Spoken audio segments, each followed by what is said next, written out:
Good morning, everybody.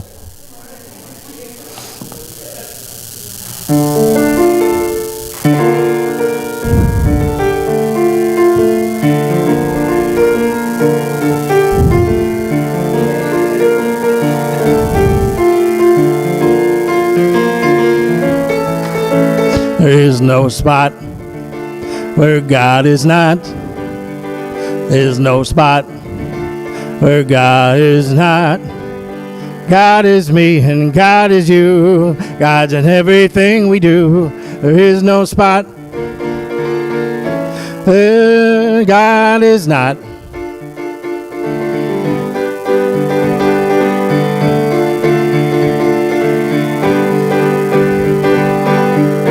And I know that God is everywhere, in the trees and in the air.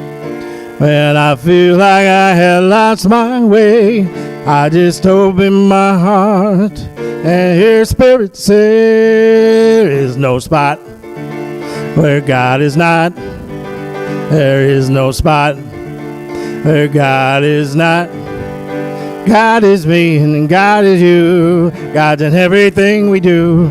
There is no spot where God is not.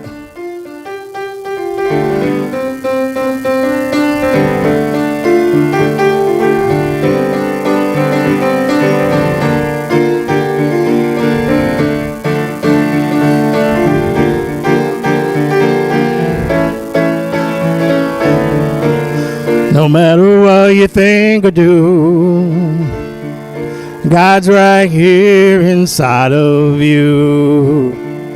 And I know that I am not alone. When I rest in God, I know I'm home. There is no spot where God is not. There is no spot where God is not. God is me and God is you. God's in everything we do. There is no spot where God is not. There's no spot where God is not. There is no spot where God is not. There is no spot where God is not. Good morning.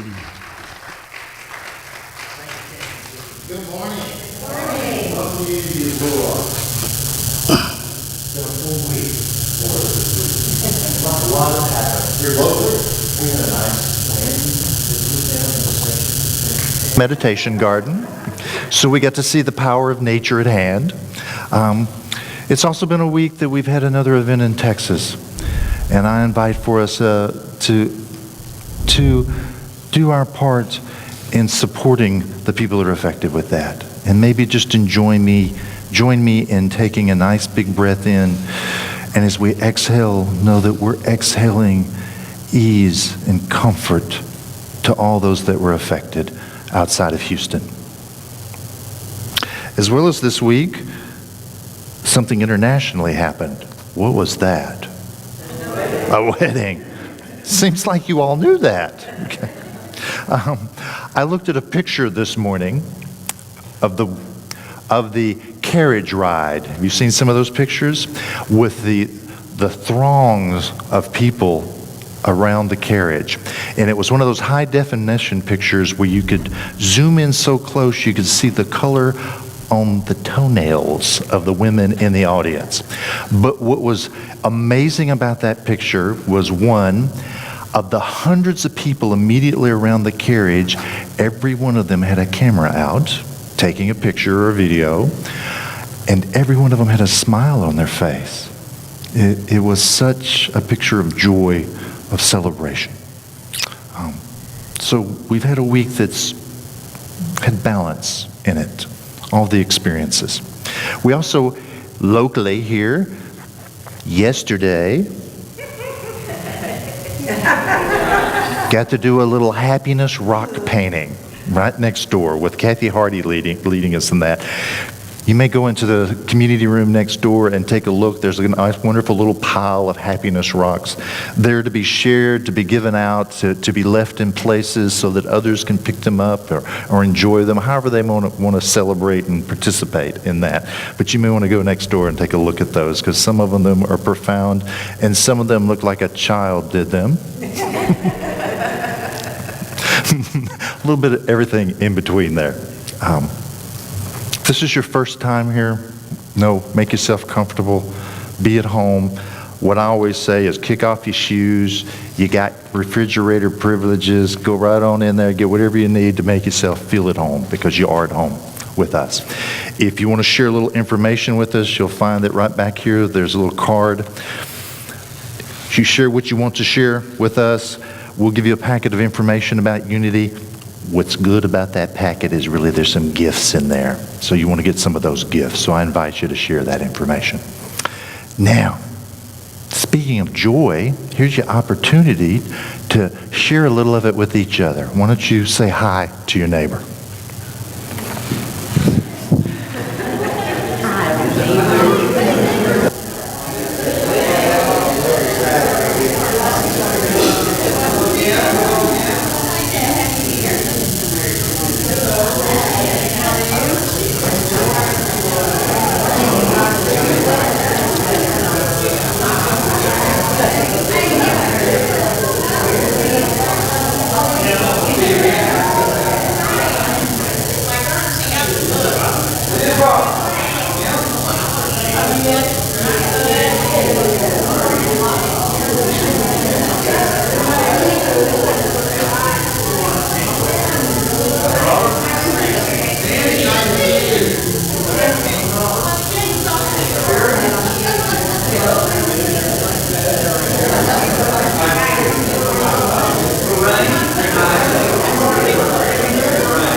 Look at that, I get to make Jeannie be the bad guy today.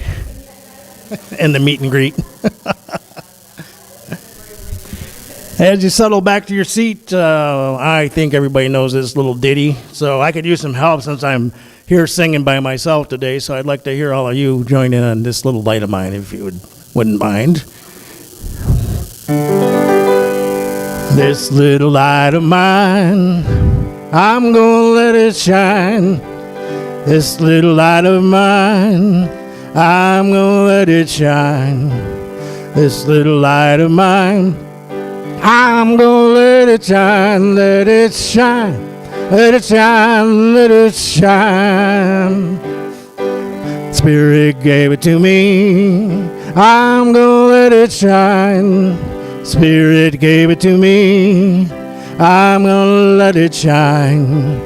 Spirit gave it to me, I'm gonna let it shine, let it shine, let it shine, let it shine.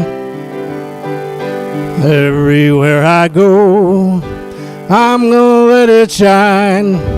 Everywhere I go, I'm gonna let it shine. Everywhere I go, I'm gonna let it shine, and let it shine, let it shine, let it shine. This little light of mine, I'm gonna let it shine. This little light of mine, I'm gonna let it shine. This little light of mine, I'm gonna let it shine, let it shine, let it shine, let it shine, oh let it shine, oh let it shine, let it shine, let it shine. Thank you.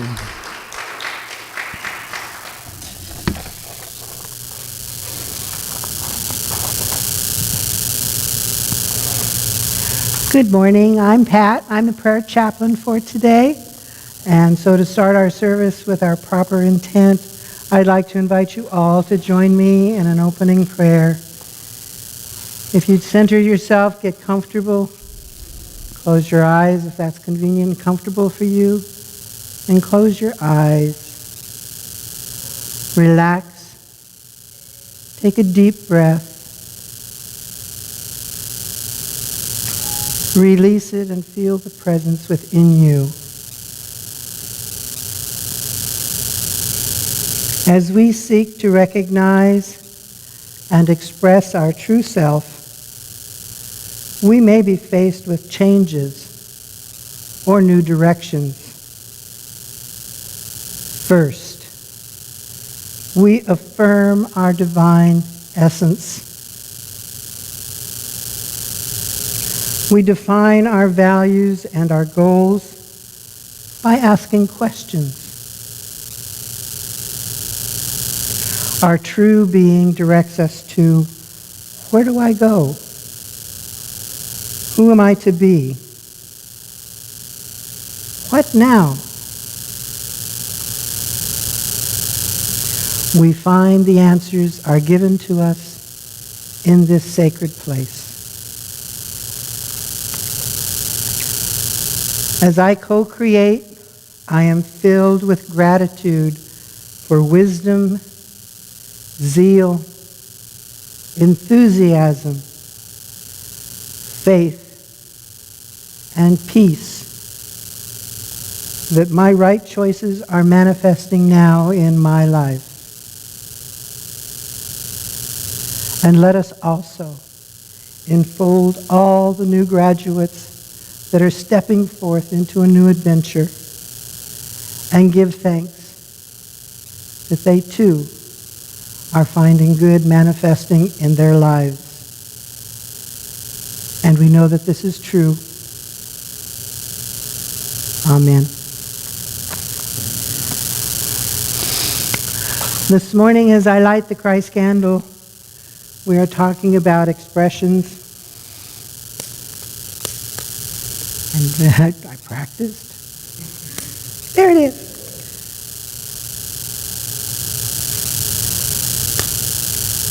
This is a symbol of our Christ within.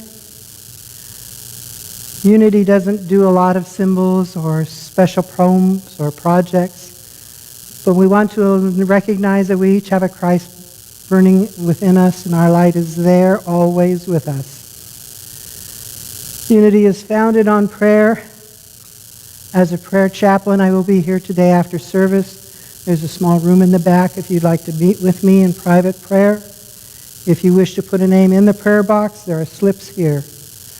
You can enter them yourself. They are prayed over for 24 hours a day, 7 days a week by the chaplains here at Little Rock, and then they were sent on to Unity headquarters.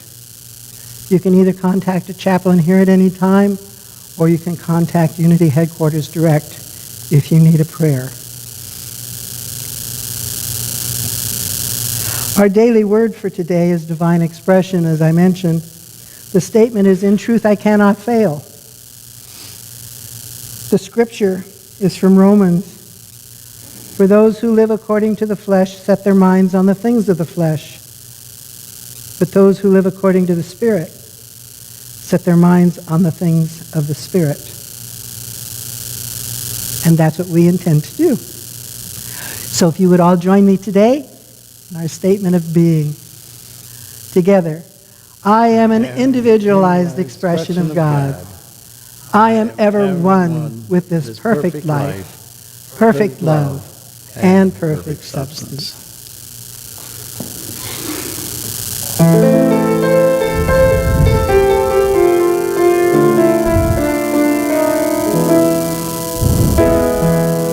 I am the thinker who thinks the thought that changes things that shape my life.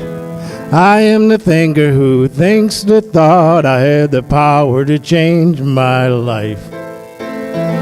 I am the thinker who thinks the thought that changes things that shape my life.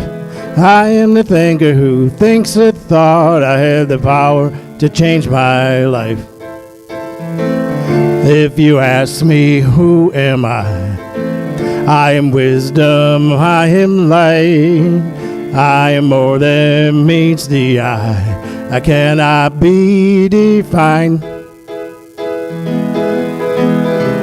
I am the thinker who thinks the thought that changes things that shape my life. I am the thinker who thinks the thought I had the power to change my life. If you ask me what am I am beauty, I am joy, I am more than meets the eye, I cannot be defined. I am the thinker who thinks the thought that changes things that shape my life. I am the thinker who thinks the thought I had the power to change my life.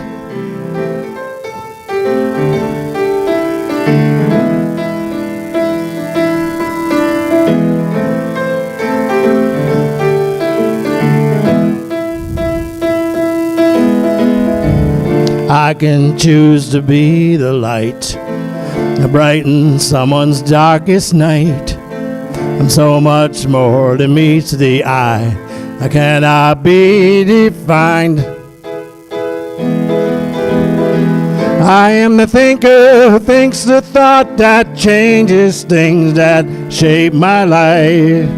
I am the thinker who thinks the thought I have the power to change my life.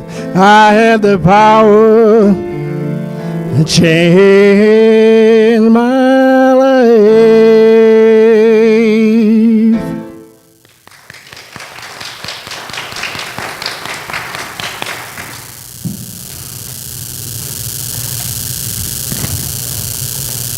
This week in our message, we're talking about accepting your true self.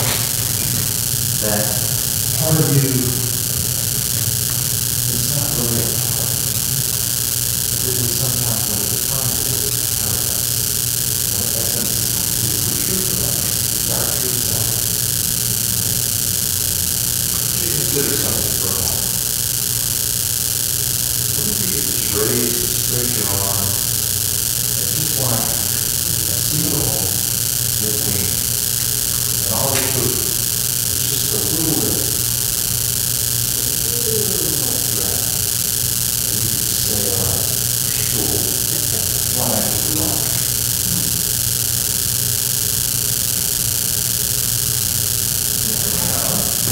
I'm on, I have you know. Thank you. What if you could just flip a switch? That's right. What would you do with that switch? What would you do with those wings? Would you just do what you do with your car? Would you just go back and forth to work and to the grocery store and to a movie and to Unity and you know, nothing special, just use those wings like you use your car. Or would you do something different with it? Would you maybe say, how far can I go with these wings?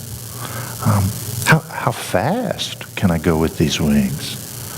And maybe how high can I go with these wings? Well, there's to me, one of my favorite stories that talks about that exact thing. Any of y'all familiar with Jonathan Livingston Seagull? Written, published 1970, to me a classic hippie book. Maybe that's why I like it. This one looks a little well loved.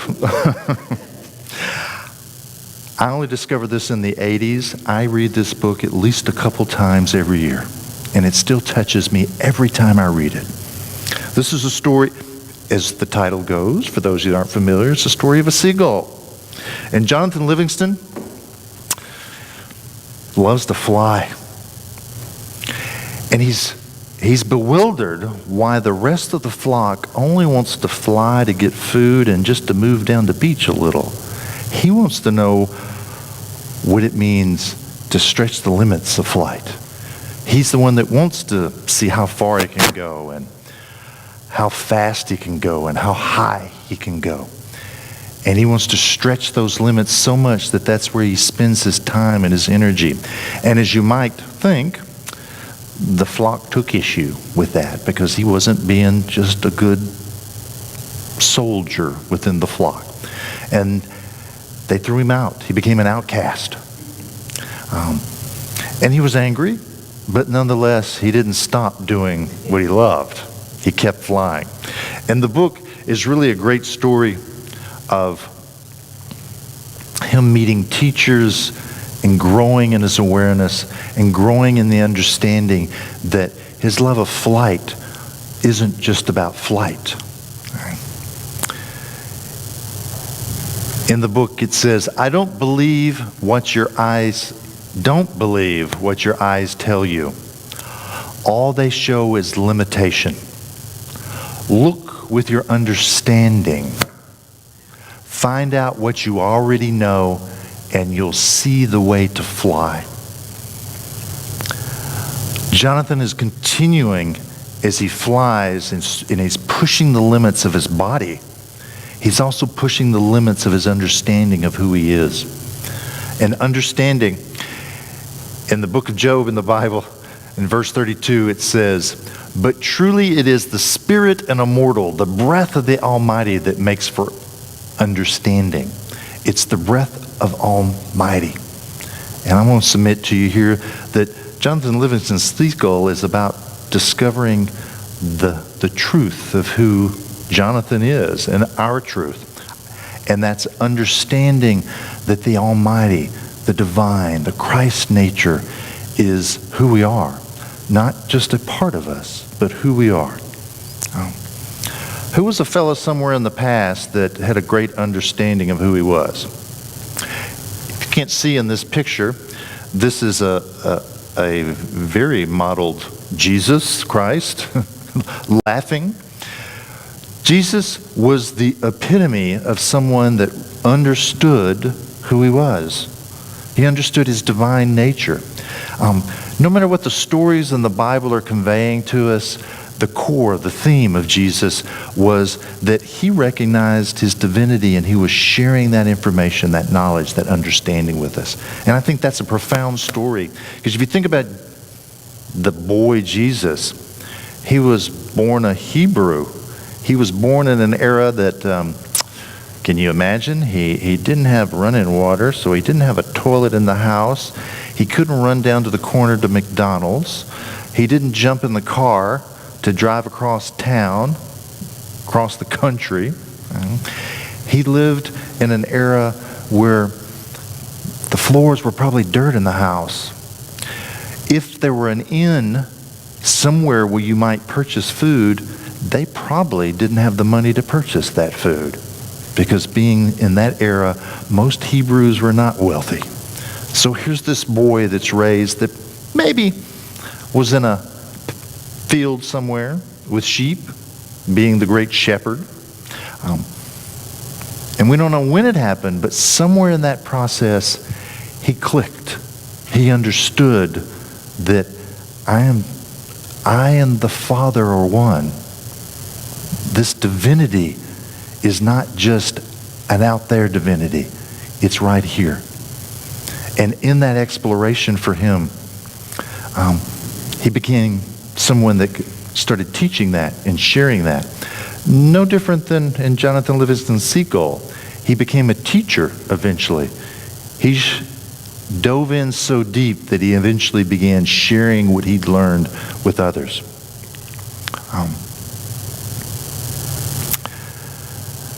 This statement here is from Charles Fillmore, the co-founder of Unity. The unfoldment of this consciousness by Jesus made him God incarnate, because Christ is the mind of God individualized. We cannot separate Jesus Christ from God, or tell where man leaves off and God begins with him. To say that we are men, women, as Jesus was a man, is not exactly true, because he had dropped that personal consciousness by which we separate ourselves from our true God self. He became consciously one with the absolute principle of being. But he was also teaching us that he wasn't the only one that could do that. He most certainly told us that this I do, you can do, and a whole bunch more than that can you do. He was conveying to us that this thing that I now have clarity about of who I am is available to us all.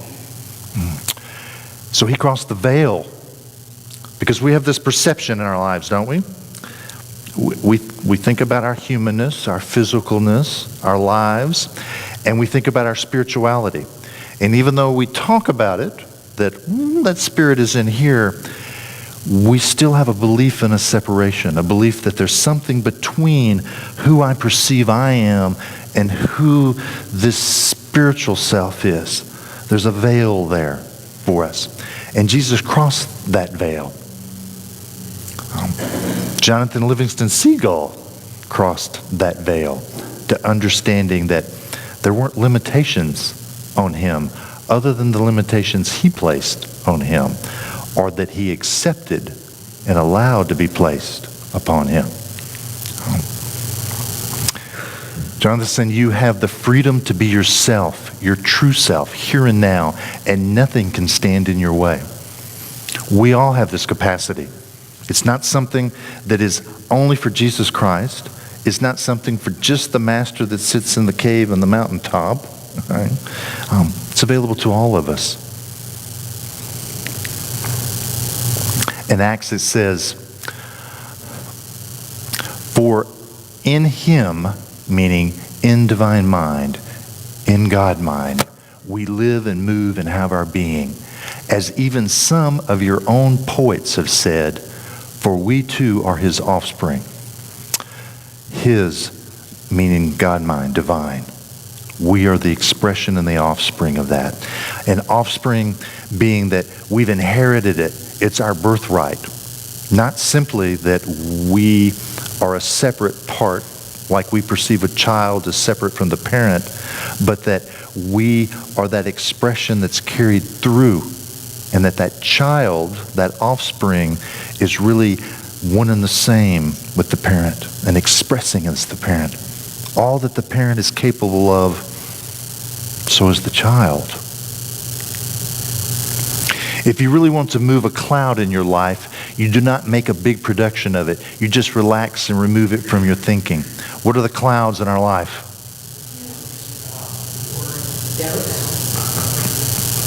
That and so much more. Yes. Okay. It's all the things that we get focused on, that we give our energy to, that affects us negatively, that makes us feel like we're somehow not worthy, not right, not lovable, that somebody else is doing us wrong, doing us bad, and they're terrible people, and we feel bad because they're terrible people. Right? And the list goes on. That's our clouds. And they're clouds because we see them and we focus on it. We spend our time and energy and our commitment to thinking about it, and we give it so much intensity all the time that that's all that's in our life is that thing that we don't want. But we've sure spent a whole lot of time and energy in thinking about it. Jonathan says just remove that thinking. That's 100 plus years of Charles Myrtle Fillmore. Right? That the quality, the character of your thinking is what creates your life and your reality. So if you don't want the cloud in your life, stop thinking, focusing on the cloud. Your whole body is nothing more than your thought itself, in a form you can see. Break the chains of your thought, and you break the chains of your body too.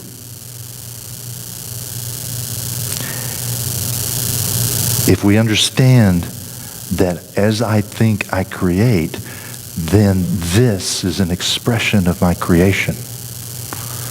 Thus, if I want to change this, then I change my thought. And then if I understand that if I change my thought, this has to change somehow. Right? In our world, we may not, I may not grow an extra toe in the next couple minutes, but something changed if I changed my thinking. Somewhere, somehow. And for most of us, we can, if we bother to look, we can see that change taking place in our physicalness, in our reality that we are living in and functioning in. Jonathan had a student, Fletcher. Fletcher and he had both been outcasts. They'd been thrown out of the flock. And at one point, great fun part of the story, Fletcher veers at 200 miles an hour to miss the fledgling bird and hits a cliff straight on 200 miles an hour. His next moment, he's standing with Jonathan going, "I'm not dead?" And John said, "Of course not. You just changed your thinking. That's all you did. This is not death. You are in a different way of thinking, thus you're in a different reality, a different experience of that." But in that experience with Jonathan, Jonathan is telling Fletcher not to be harsh on those that have treated them so harshly. He says, "Don't be harsh on them, Fletcher Seagull. And casting you out, the other seagulls have only hurt themselves. And one day they will know this. That day will come.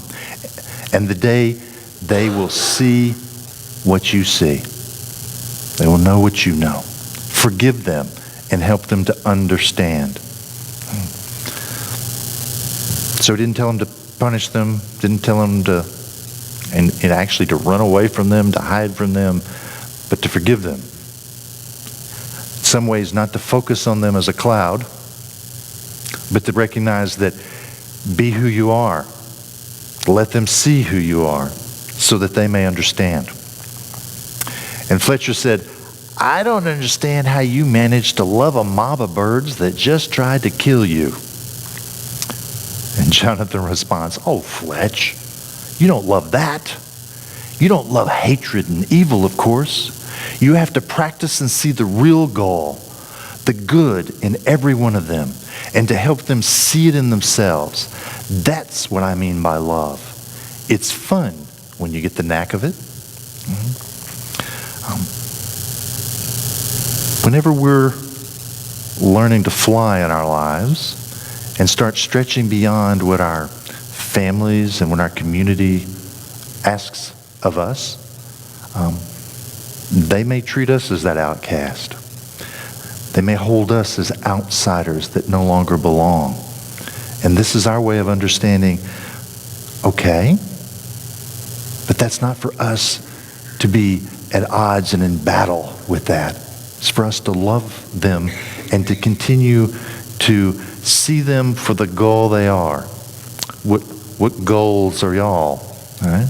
What are y'all? Are you the cloud that I may be holding that I'm defining you a certain way? Are you that? Or really, is that cloud? Did you ever play this game as a kid? Did you sit with your friends and look up and identify the shapes in the clouds? Okay, to see the animals and the faces and the buildings and the inanimate objects. That's some ways exactly what we do in our life with people. We look at them and we have an imagination about what we think that image is over there.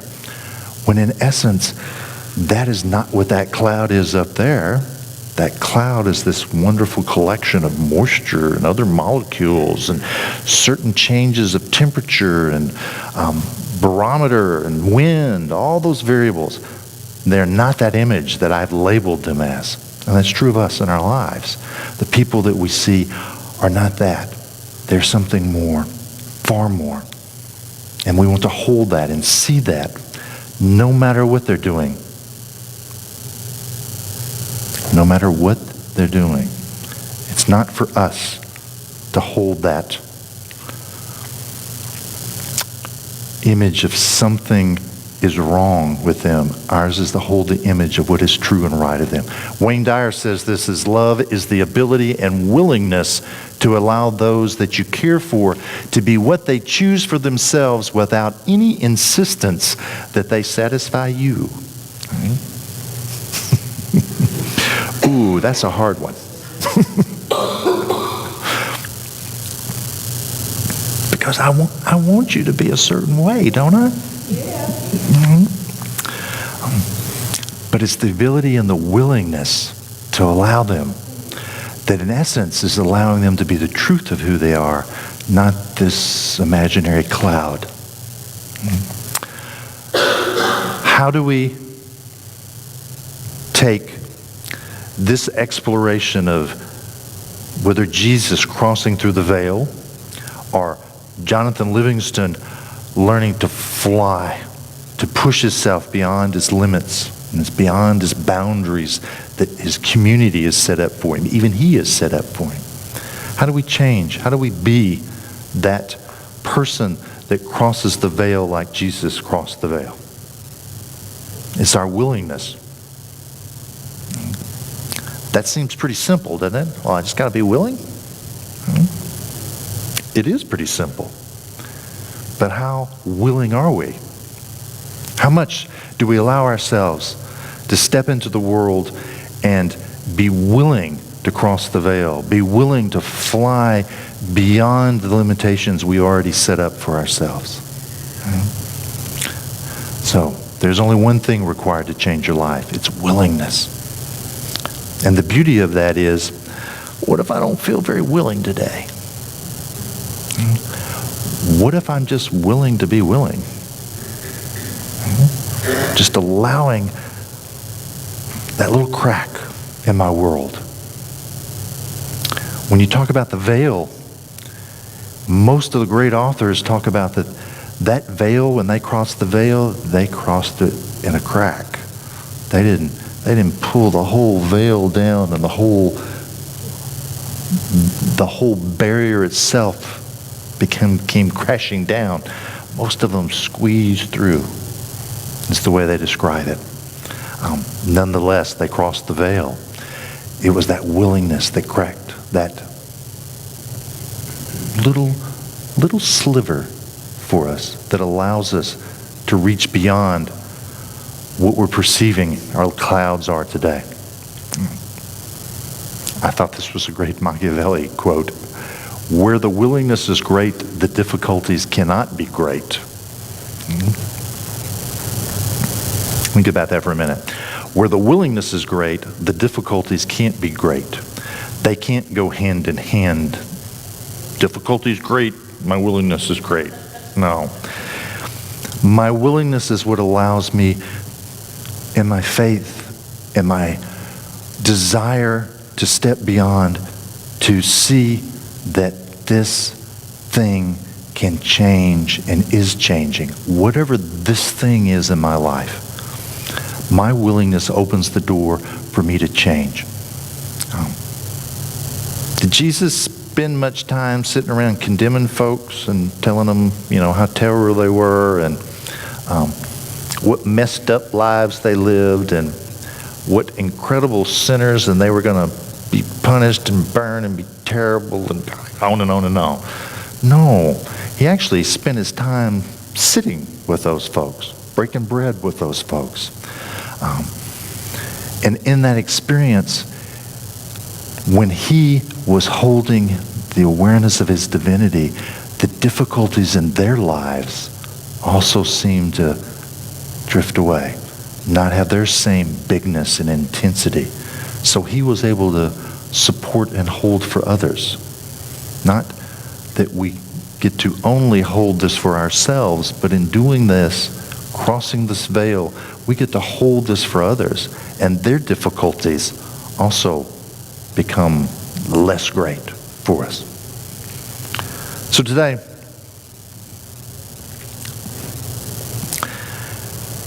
Jonathan's a flyer. He wants to cross the limits that he's perceived his flock believes in, but he's also learning that he believes in, and he keeps finding that he can go a little farther and a little farther beyond that he can go a little farther out, a little faster, and a little higher. And that keeps getting stretched in his life. I believe there was a moment in Jesus' life when he became Jesus Christ. He recognized his full divinity. I don't know if he did that like this, but I imagine it had a few steps, is the way I think it, that he saw it get pushed out a little farther, the veil get a little thinner, the crack get a little bigger for him until he was fully in that experience. And now that they're in this experience of recognizing who they are, they can also look back and see what took place that helped them get there. And that was their willingness. I believe Jesus had to be willing to recognize his divine. Jonathan Livingston Seagull had to be willing to fly farther, faster, higher. And for us, it's our willingness that's the key, the cornerstone for us in our lives. Myrtle Fillmore, the other co-founder of Unity, Myrtle wrote some great stuff. Charles occasionally makes my head hurt,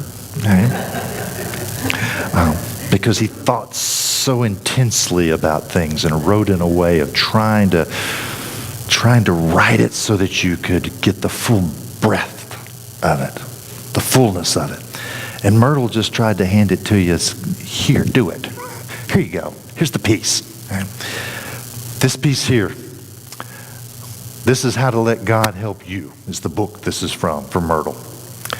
And she says, so get busy by using the truth you know. Right? She's acknowledging you know truth. No matter where you're at, on that truth scale in your life, you know truth. Love those about you in a practical way. Pay no attention to what others are doing insofar as to make comparisons. No need to compare me to you. Don't make the comparisons. Bring forth your own joyous world of love, friendship, beauty, and plenty. God is giving everything required to build such a world. Okay? It didn't say God will give. God is giving. It's already here. It's now. It's provided now. There is within you the God-given intelligence to build such a world. The world that's through the veil. The world that's unlimited, as Jonathan is experiencing. And then she ends it with my favorite line from her. Get at it. She's saying, all this is here. All this is available. It's yours. This is the truth you know. Just get at it. Right? I think that's her way of saying, let your willingness have some action. Just get at it. So today, for you, for me, for us, I'm going to invite, let us get at it in our lives and reach beyond whatever cloud that we perceive in our lives, whatever struggles, whatever national challenges and pain that we see, that we have the ability right here, right now, each of us in this room, to be beyond the veil. Because in essence, there absolutely is no veil. It's only our perception of that veil that keeps it intact for us. So today, get with it. Get on with it. Allow it to be the truth and the power and the presence that is you. And so it is. Thank you.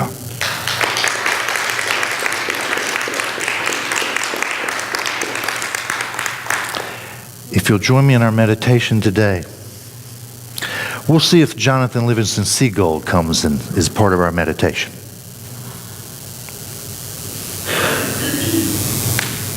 Because you're sitting here in this room, and this is sacred space. Is it sacred space just because we say it's sacred space? I believe it's sacred space because all space is sacred. Because you're in it. And you are sacred. Because you're the living expression of God mind. The divinity expression. The Christ consciousness. Alive. And expressing as you. So as you're ready, close your eyes, knowing you are the glorious offspring of the divine, flowing forth in your awareness of the power, the presence, the strength of God in action, in you and in the world. And as you're sitting here feeling the rise and fall of your breath,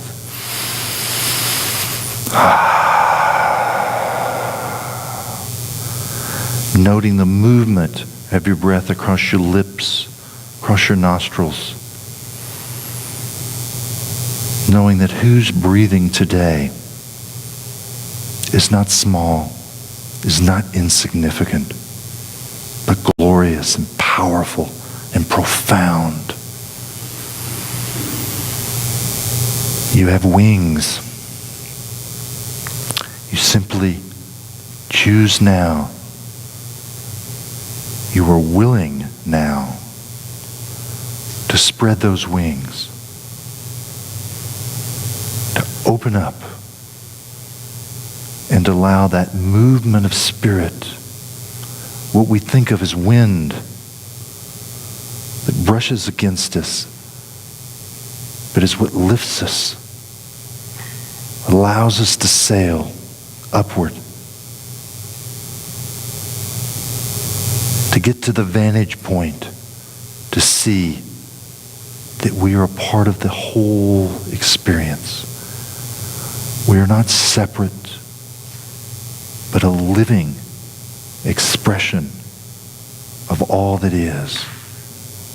Unique, yes. And because of our uniqueness, special, yes. Because we're the only ones that are bringing the divine through in this unique and precious way. And our wings are lifting us.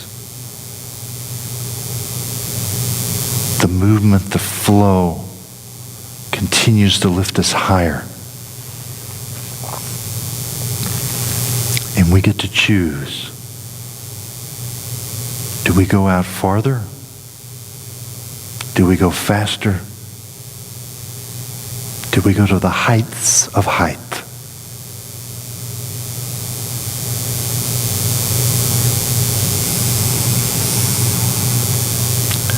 Within us, the divine is alive. And we have an open connection.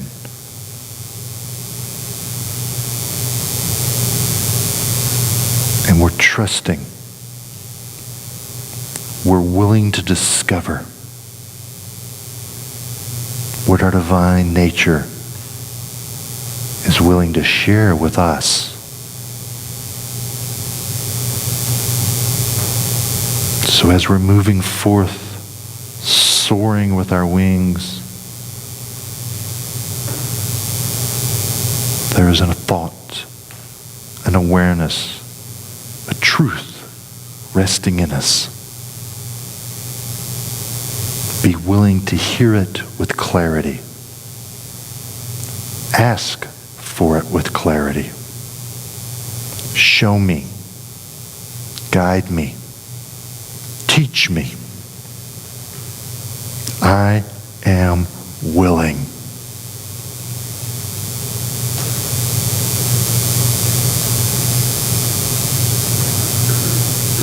And as we move into the silence, know that you soar as far, as fast, and as high as you choose to soar. And the clarity that you choose is available for you right now.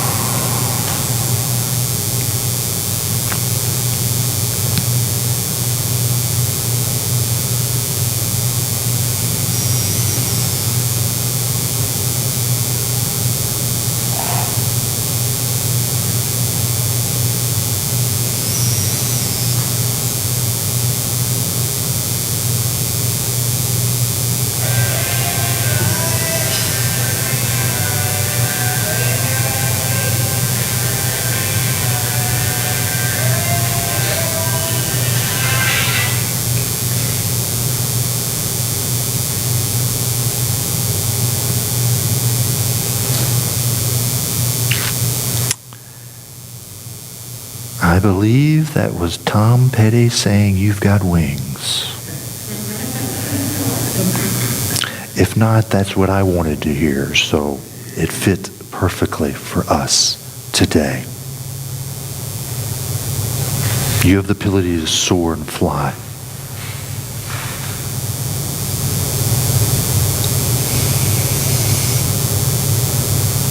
How far do you want to go? Jonathan Livingston went to other dimensions and came back.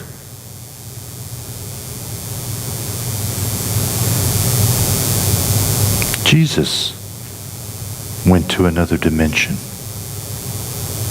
and he was resurrected and came back.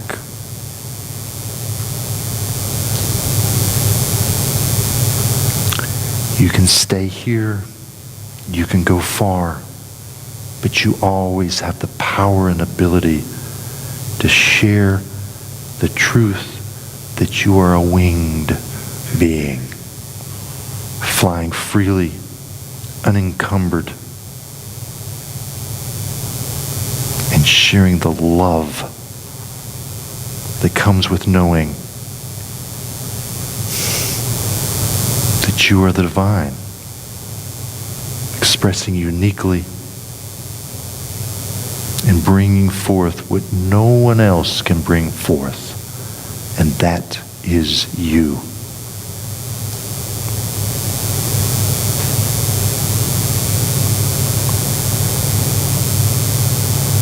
And as you bring your awareness back to your seat that you're sitting in, the rise and fall of your breath,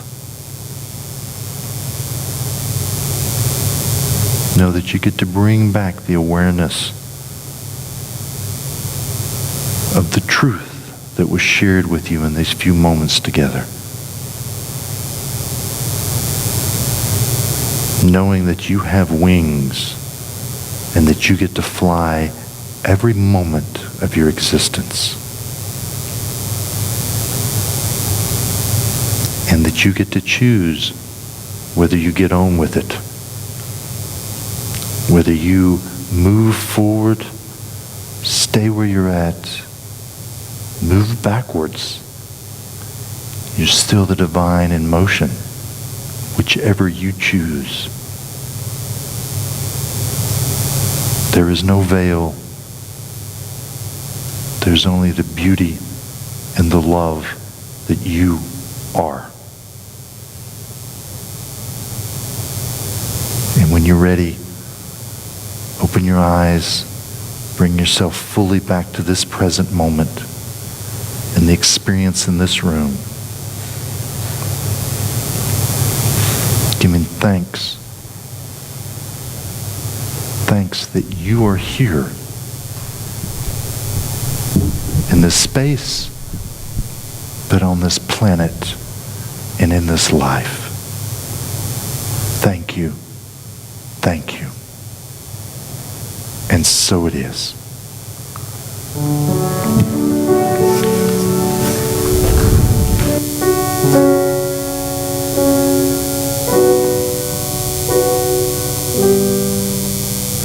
I am so blessed.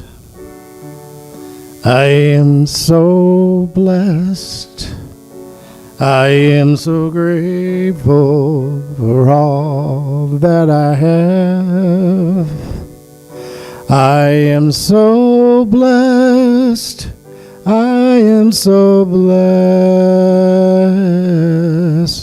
I am so grateful. I am so blessed.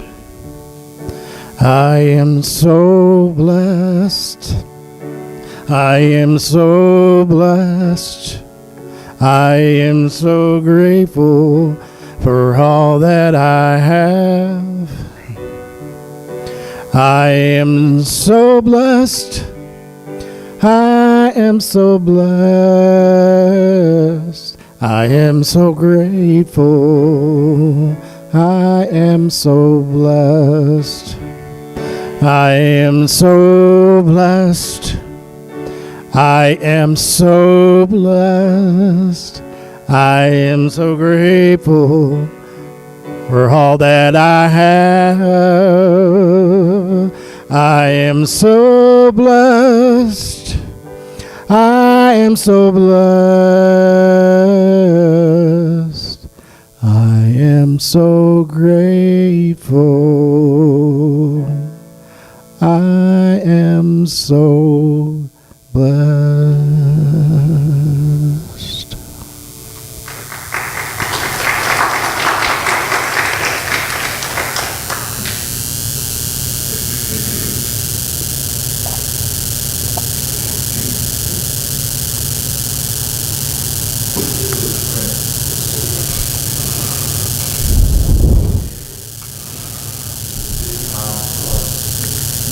From the event that took place outside of Houston. But I got to experience her fear and her pain as a mother, knowing that if that had been her child in that school, what her life would be like. And in some ways, I was blessed to be reminded of the intense love, in this case, a mother has for her child, but also just reminded of the blessing that we have of our lives and the blessing of the people that are in our lives that touch us. And I wanted to acknowledge that today because I'm blessed by you in my life. And I see you bless other people in your life. And I hope that maybe in your gratitude today that you look around and remember that as well. Remember the people that touch you, but also remember that you're one of the people doing the touching, that you are a blessing. Sometimes I had a great conversation this week about being a seed sower, and that we don't always get to see the harvest of what we sow. So your friends, your family, you may not see what a blessing, because you may not see the harvest, but I assure you that you're planting seeds in people's lives, and that they, unknowingly to you often, are nurturing that, growing it, and they will have a harvest because of you. Please, hold that gratitude for yourself today as part of your practice and part of your recognition that you are a child of God. You're the divine in motion, the Christ consciousness alive and touching people's lives in such a powerful way. With that, this is time for our offering. If you'll take your generous contribution, whether in hand or if you give online, hold it in mind, knowing that this is a gift that reaches out and touches this community in so many ways. It doesn't just pay the lights and the electricity and the gas and the water and the insurance and all those other tangible things that a building needs. It's used to touch people's lives, and you are a part of that touching. So, as you hold that, join me in our offering affirmation. Together, divine love as me blesses and multiplies all that I have, all that I give, and all that I receive. So I'm putting a hat on. That means that this is going to be kind of a bluesy song. Just a quick little intro to this song. Some of you know, my father made his transition a few weeks ago. He was 99, lived a great life. And I was just, because of that, I guess I was reminiscing about my childhood. And that's sort of where this song came from. I was thinking about this little prayer that my mother had taught me when I was a little boy. And I don't know where the rest of it came from, but that was the seed for this song. So this is called Learning to Pray.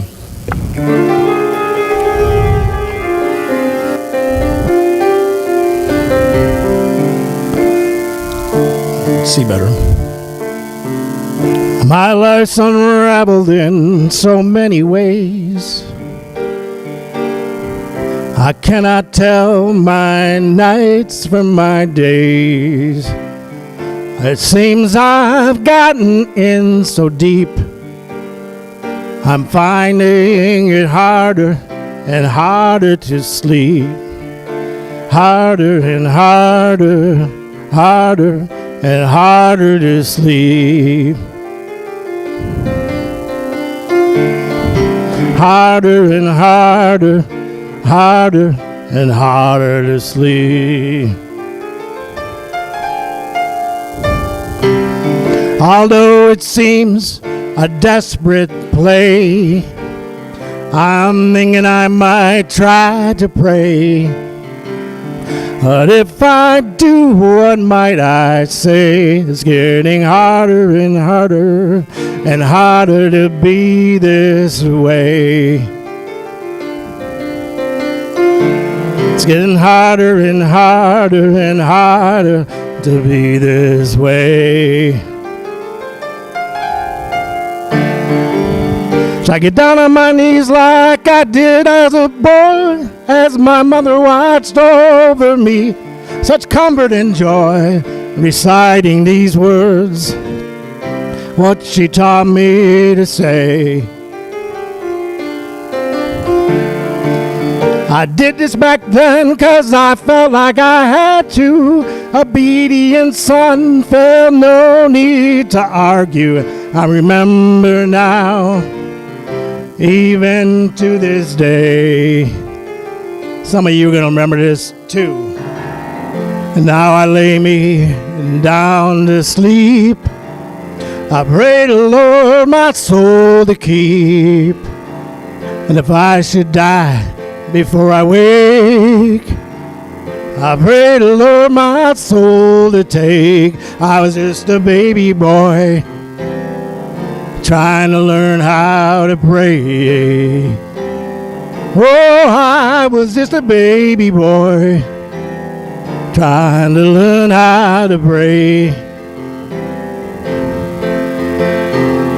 I wasted relationships, wasted time. I've lived a troubled life of crime. All for what I do not know. I'm thinking now maybe it's all just been for show. It's getting harder and harder and harder to live this way. It's getting harder and harder and harder to live this way. Is this really me about to pray? If so, perhaps a blessed day. These words that I speak seem weak, but all I can think to say. Oh Lord, just let me get some sleep. Release my troubles to the deep. I'd rather die than live this way.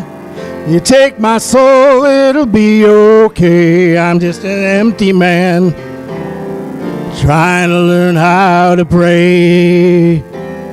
I feel like a baby boy trying to learn how to pray.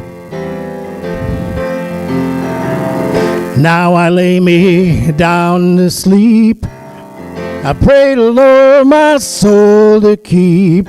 If I should die before I wake, I pray the Lord my soul to take. I feel like a baby boy trying to learn how to pray. Now I'm just an empty man just trying to learn how to pray. Trying to learn how to pray. Oh, trying to learn how to pray.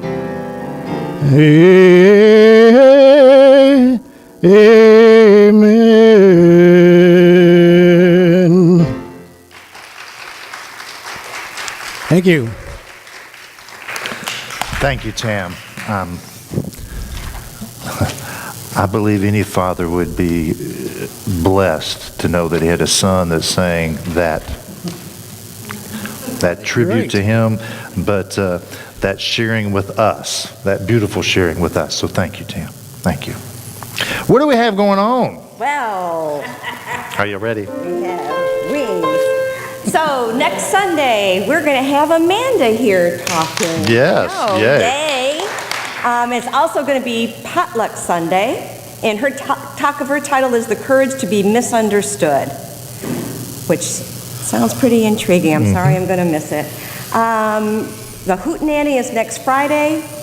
No, it's not next Friday. June 1st. I'm getting all my days confused. Follow that, June 1st. Beverly Pryor will be here the weekend of June 8th through the 10th, talking on the 10th. But, yes. Yes. Pat and Sandy got me a gift book that this is her class based on. It's called Callings, and it's wonderful. It really is a good book. This is going to be a wonderful course. Beverly's a fun, experiential teacher.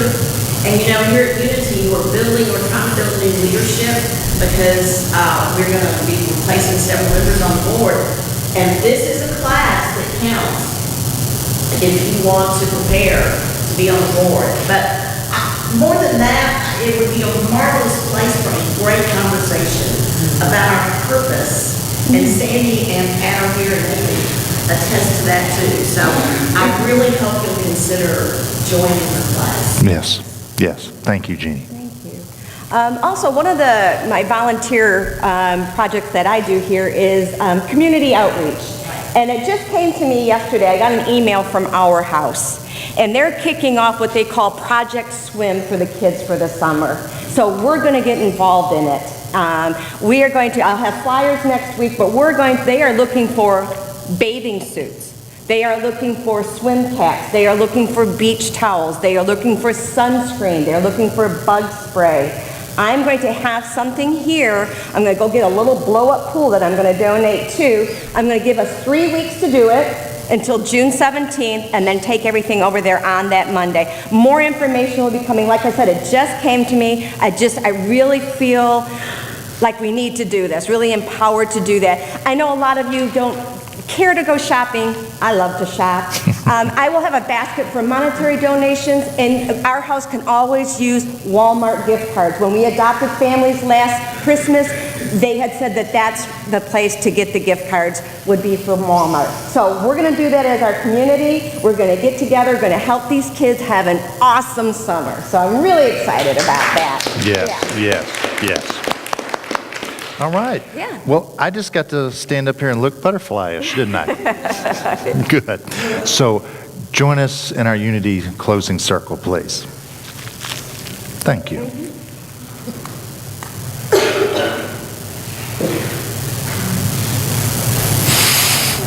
Loved your service today. Thank you. It was great.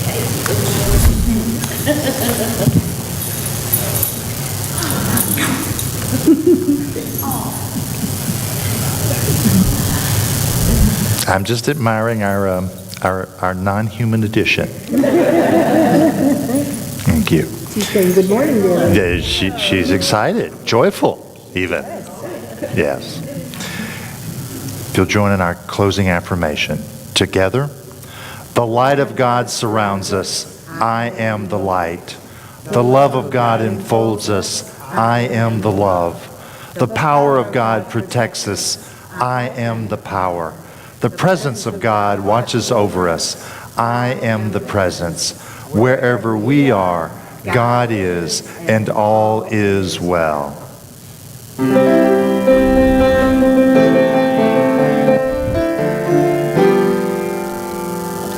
Let there be peace on earth, and let it begin with me. Let there be peace on earth, a peace that was meant to be, with God as our creator. Family all are we. Let us walk with each other in perfect harmony. Let peace begin with me. Let this be the moment now. With every step I take, let this be my joyous vow. To take each moment in love, each moment in peace, eternally. Let there be peace on earth, and let it begin with